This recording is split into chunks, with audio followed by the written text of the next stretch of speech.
Les amis, bonjour. Aujourd'hui va être une journée un petit peu particulière qui va être marquée sur les nouvelles technologies. Dans un premier temps, on va se rendre à l'ESTACA, qui est une école d'ingénieurs automobiles, où je vais pouvoir découvrir les projets d'étudiants. Et dans un second temps, on va aller tester une voiture, et plus particulièrement une voiture propre, électrique, propulsion de 204 chevaux, la i3 de BMW. On embarque.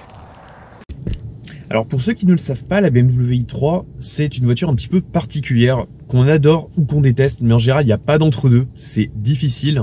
C'est une voiture au design quand même assez atypique. BMW a vraiment innové sur ce point-là. Et la i3 en fait c'est le produit hybride rechargeable, mais quasiment full électrique. Parce qu'on a un bloc électrique de 170 chevaux et un petit bloc essence bicylindre de 38 chevaux. On va prendre maintenant la route en direction de l'ESTACA et on suivra par un essai complet de la voiture.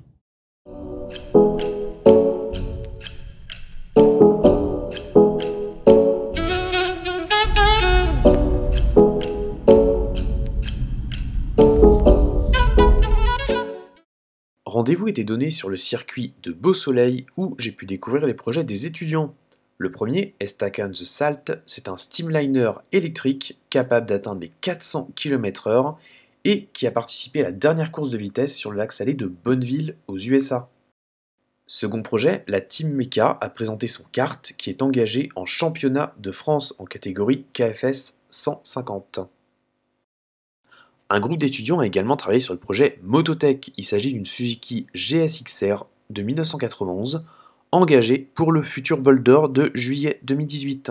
Enfin, l'ESTACARS est la première monoplace électrique française conçue pour le Challenge international Formula Student. Notre visite à l'ESTACA s'achève, maintenant on va reprendre la route à bord de l'i3 et on va poursuivre notre essai.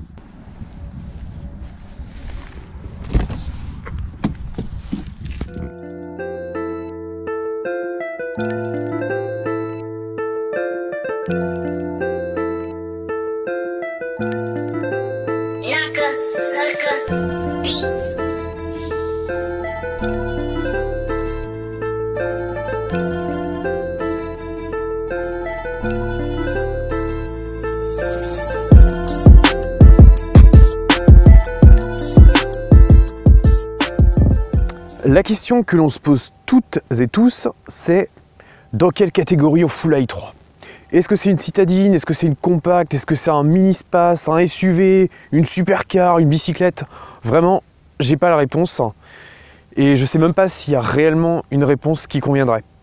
La i3, c'est un modèle qui est vraiment à part. Déjà, parce qu'on a une ligne qui est pas très courante. C'est un design qui est quand même assez massif, on a un avant qui est assez proéminent mais aussi bien dessiné. On a une ligne de caisse qui est très haute, mais un format qui est étonnamment compact. Donc c'est quelque chose qu'on voit pas couramment. Il faut noter aussi que les jantes sont absolument énormes. D'ailleurs, on va aller les voir. C'est du 19 pouces. Une montre qui est assez énorme. Mais la particularité, c'est que ce sont des pneus qui sont très peu épais, puisqu'ils ne font que 155 mm de large. C'est moins que ma Peugeot 206. Et ça se voit parce que le profil est quand même minuscule. À l'arrière, c'est à peine plus grand, mais c'est une particularité à ce modèle-là.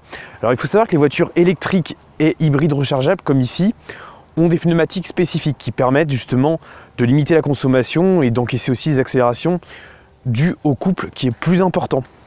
On a un arrière qui fait pas forcément l'unanimité, mais qui est entièrement noir, avec juste les feux qui sont suggérés délicatement ici.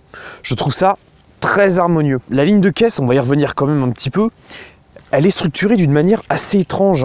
On a un avant qui est très profilé, une ligne de caisse haute, qui redescend un petit peu là, et qui s'évade après. C'est un petit peu comme le premier C4 Picasso, mais en inversion un peu plus exagérée. On va continuer à l'intérieur avec une spécificité, c'est que l'ouverture de porte est antagoniste, c'est-à-dire que la porte avant s'ouvre normalement, mais que la porte arrière s'ouvre dans le sens inverse. Ça permet une excellente accessibilité à bord, regardez. J'entre à l'arrière sans difficulté. Et je suis quand même relativement bien installé. Même si, on peut le voir ici, la place n'est pas non plus énorme. Comme c'est très lumineux, au final, on s'y sent bien dans cette voiture. On s'y sent bien et elle est très agréable. Regardez, il n'y a pas de montant, c'est super beau. C'est magnifique. Vraiment, c'est une voiture qu'il faut découvrir en vrai, je pense, pour l'apprécier. On a également à l'intérieur un matériau que je ne saurais pas qualifier, mais qui ressemble fortement à du plastique recyclé, mais qui est vraiment du plus bel effet. Et l'intérieur, justement, je vais vous faire une petite présentation. On a des baquets qui offrent un excellent maintien. On a une belle banquette arrière et surtout, on a un plancher plat. Et ça, croyez-moi, ça fait longtemps que j'ai pas vu ça dans une vraie voiture. On va continuer notre tour de la voiture. Alors le volume du coffre, je vais être franc avec vous, je ne l'ai encore jamais ouvert, donc je vais le découvrir en même temps que vous. J'espère qu'il n'y a pas un cadavre. Voilà. On a le chargeur, parce que c'est une hybride rechargeable. Vous voyez, on branche ça sur une prise. Ça, on le branche sur la voiture. Et tout simplement, ça se lance. Et on récupère de l'énergie assez rapidement.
Alors, ça fait 3 heures que j'ai la voiture maintenant et on peut déjà faire un premier bilan. Elle me plaît toujours autant. C'est une voiture qui est vraiment agréable. Je sais que je me répète, mais elle est réellement. Seulement, elle a un peu typé bateau. C'est-à-dire que quand il y a des routes un petit peu bosselées, on rebondit sur les bosses. Et quand on vient de manger, ça peut donner un petit peu la nausée. Bon, après, on peut aller plus doucement aussi, bien entendu. Alors, niveau consommation, c'est quasiment ridicule. C'est vraiment 3 fois rien. Dès qu'on relâche l'accélérateur, on récupère de l'énergie grâce au frein moteur. Ce qui fait que la consommation est vraiment ridicule. Le petit moteur thermique 2 cylindres, il se déclenche lors de fortes accélérations. En ville, il n'est pas du tout utilisé. Mais pour l'instant, je n'ai pas utilisé, j'ai dû utiliser à peu près 2 ou 3 km d'autonomie en sans-plomb. Au niveau des équipements à bord, il y a à peu près tout ce que l'on peut attendre d'une voiture moderne premium. On a une climatisation automatique. On a un système de navigation performant avec les commandes au doigt pour entrer une destination. On a des matériaux qui sont quand même flatteurs. Donc là, on n'a pas de sellerie cuir, on a une sellerie en tissu. Personnellement, ça ne me dérange pas du tout. Ça va bien avec l'ensemble. On a les vitres électriques, mais seulement à l'avant, parce que les vitres arrière ne s'ouvrent pas. Donc une dotation correcte.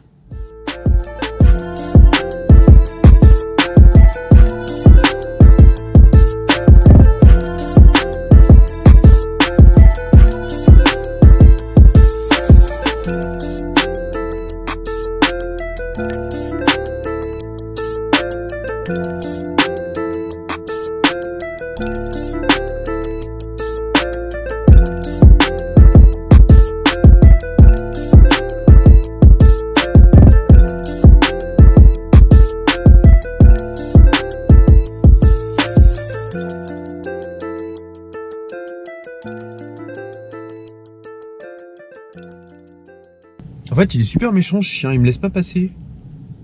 Allez! Allez! Oh. Les amis, il est temps de conclure cet essai de la BMW i3 restylée.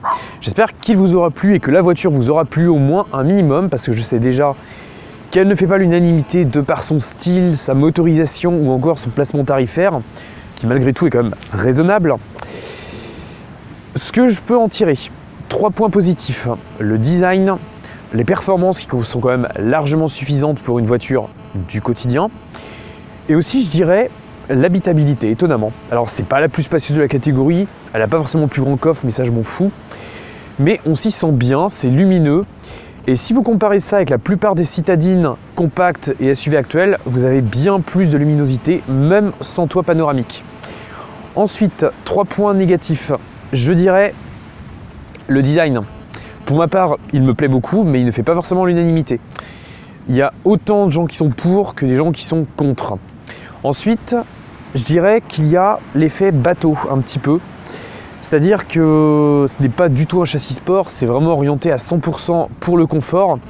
Et donc ça a tendance à tanguer un petit peu. Des suspensions raffermies seraient plus sympas. Et je comprends mieux maintenant pourquoi BMW a sorti la i3S. Alors elle gagne 14 chevaux, donc c'est pas énorme.